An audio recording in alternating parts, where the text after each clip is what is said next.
16:39, ya estamos en comunicación con Belén Robledo. Ella es periodista bonaerense de Página 12. Hola Belén, ¿cómo estás? Ludmila Soire del equipo de Más o Menos Bien te saluda. Hola Ludmila, ¿cómo estás? Buenas tardes para vos y todo el equipo. Muchas gracias por atendernos. Bueno, Belén, estuvimos charlando un poco acá en la mesa de cómo había sido esta semana en el cierre de alianzas. Pero bueno, mejor alguien que sabe también un poco más y que está en estos temas sobre todo. Contanos un poquito cómo te parece que se dio, hagamos como una especie de repaso, si te parece, de las distintas alianzas que cerraron en la provincia de Buenos Aires. Dale. Bueno, en la provincia cerraron formalmente 10 alianzas. En principio se había hablado de 9, pero al último momento ingresó otra que por problemas técnicos tardó un poquito más. Pero en concreto son 10 alianzas. Las principales, por lo que van indicando las encuestas y lo que generan en el electorado, son claramente la del oficialismo provincial, que es Fuerza Patria, el nuevo nombre, el sello del peronismo. Somos Buenos Aires, que es este camino de centro que concentra a distintos actores del peronismo no kirchnerista, la Unión Cívica Radical, la Coalición Cívica y otros sectores.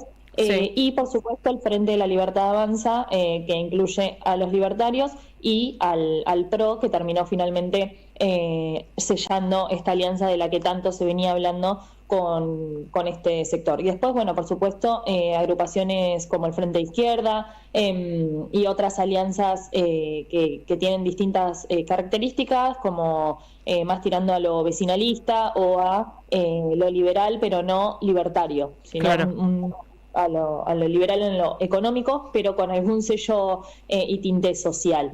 Pero bueno, creo que el foco va a estar bien focalizado en estas tres que te destacaba primero. Y el Frente de Izquierda, claro, que siempre es un actor de relevancia en la provincia. Serían cuatro fuerzas grandes, digamos, por decirlo de alguna manera. Y en Somos Buenos Aires, ¿qué es la particularidad que te parece que está? Digo, ¿no? Porque es una alianza que va por fuera de lo que sería el peronismo, digamos.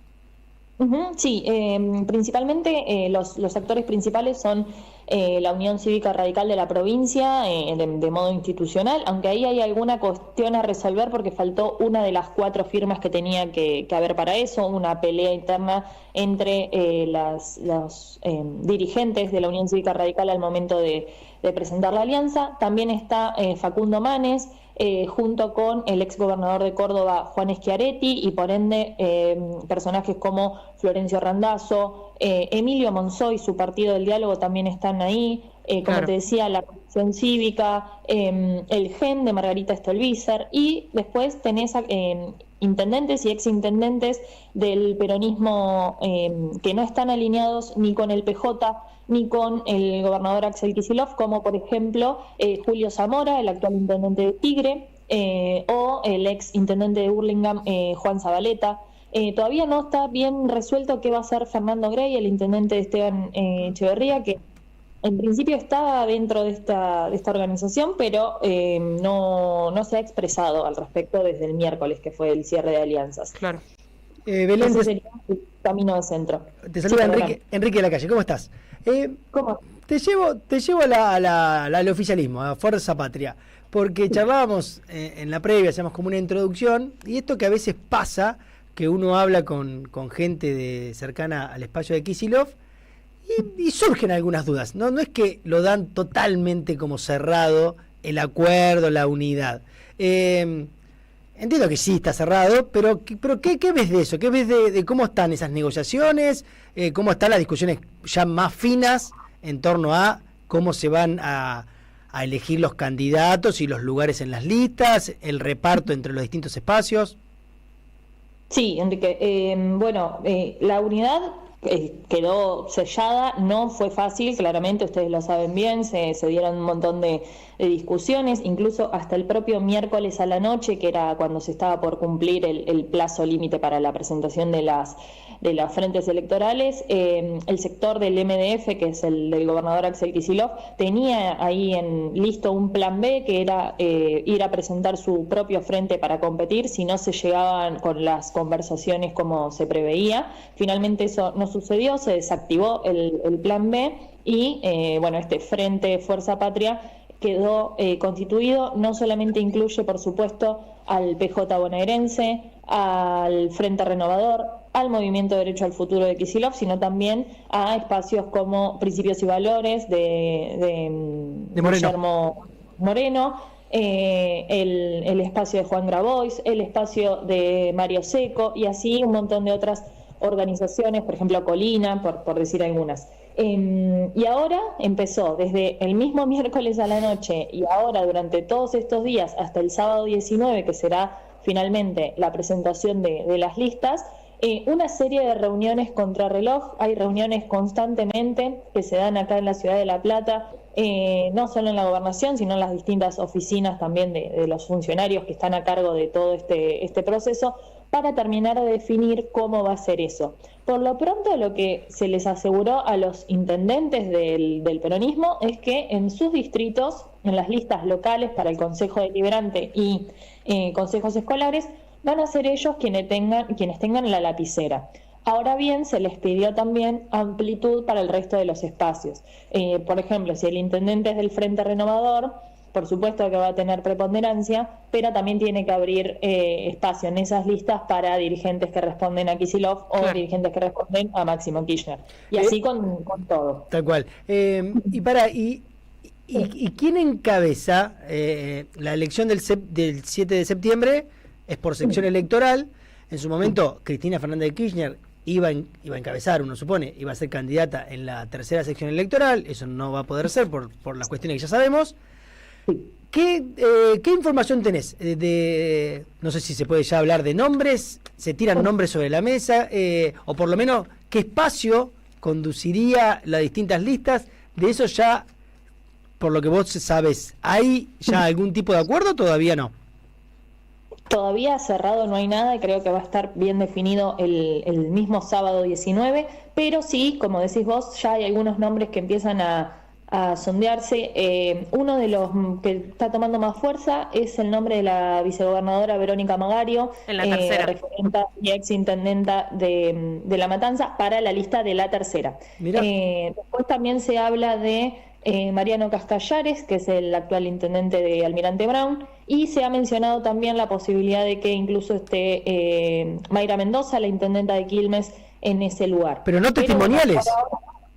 Claro, testimoniales. Sí, vamos a tener mucho de esto, de las testimoniales, porque se requiere, como va a haber 8 listas diferentes por las 8 secciones electorales, todos los espacios van a requerir de que a la cabeza haya personajes fuertes, conocidos, llamativos, no solo en el peronismo, en todos. Entonces, es probable que veamos muchos testimoniales, incluso en las listas del Consejo Deliberante.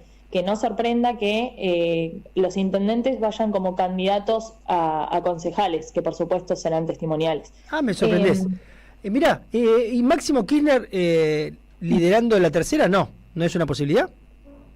No se descarta, él lo ha dicho en una serie de entrevistas que ha dado en distintos medios, que era algo que se estaba hablando, pero que bueno, que él lo ponía en una situación incómoda justamente por que esto responde a que Cristina está proscripta y está en prisión domiciliaria, ¿no? No es una situación agradable la que llevaría a que él encabece, pero claramente no está descartado. De hecho, no está descartado nada. En la primera sección, por ejemplo, que para quienes por ahí no se ubican muy bien, es la zona conurbano norte. Ahí también se han tirado nombres, como por ejemplo el del ministro Gabriel Catopodis o el del actual intendente de Malvinas Argentinas, Leo Nardini. Y así sucesivamente en las distintas secciones se empezaron a barajar nombres, pero bueno, por supuesto no se puede asegurar ninguno. Belén, ¿y cómo ves la oposición ahora en la provincia de Buenos Aires? ¿Cómo ves el armado de la oposición fuerte? Me parece que sería más la alianza del PRO, digamos, y la Libertad Avanza. Pero ¿cómo ves que fuese armado?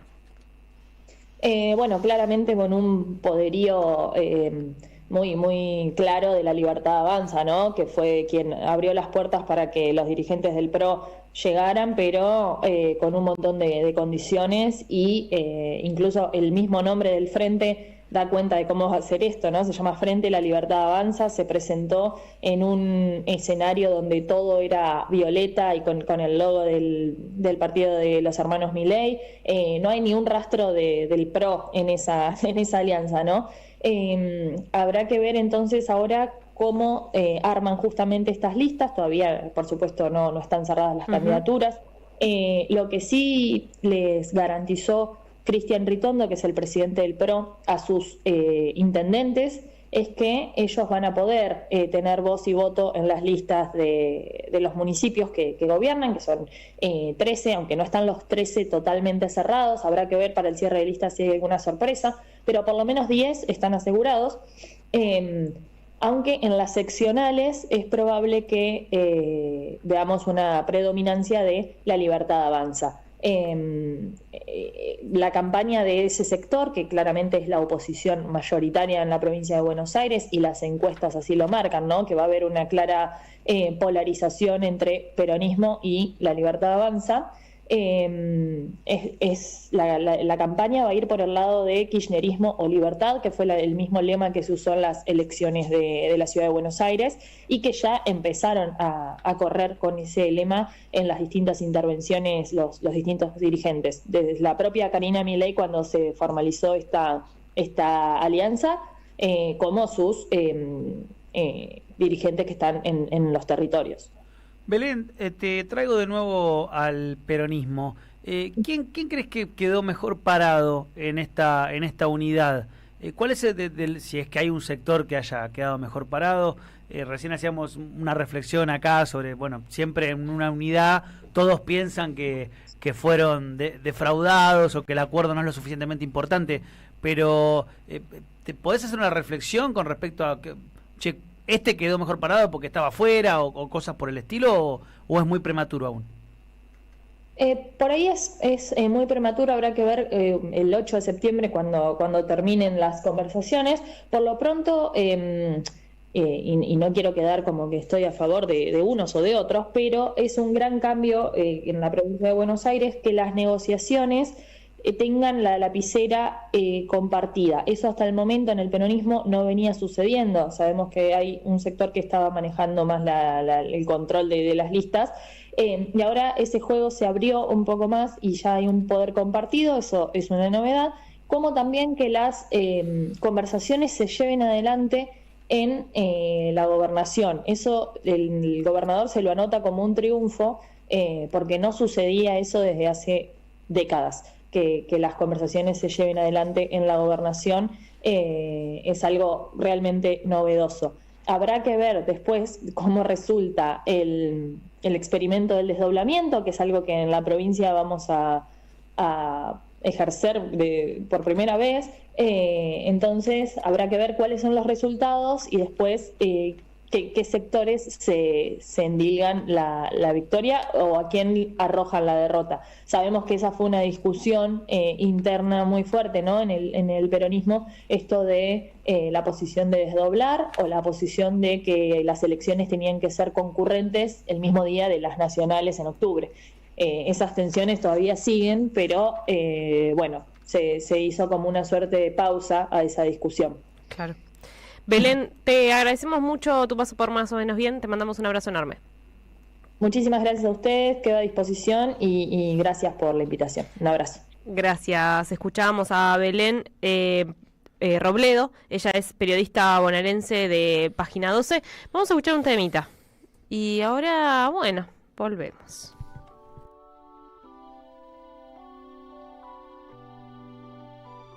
AM 530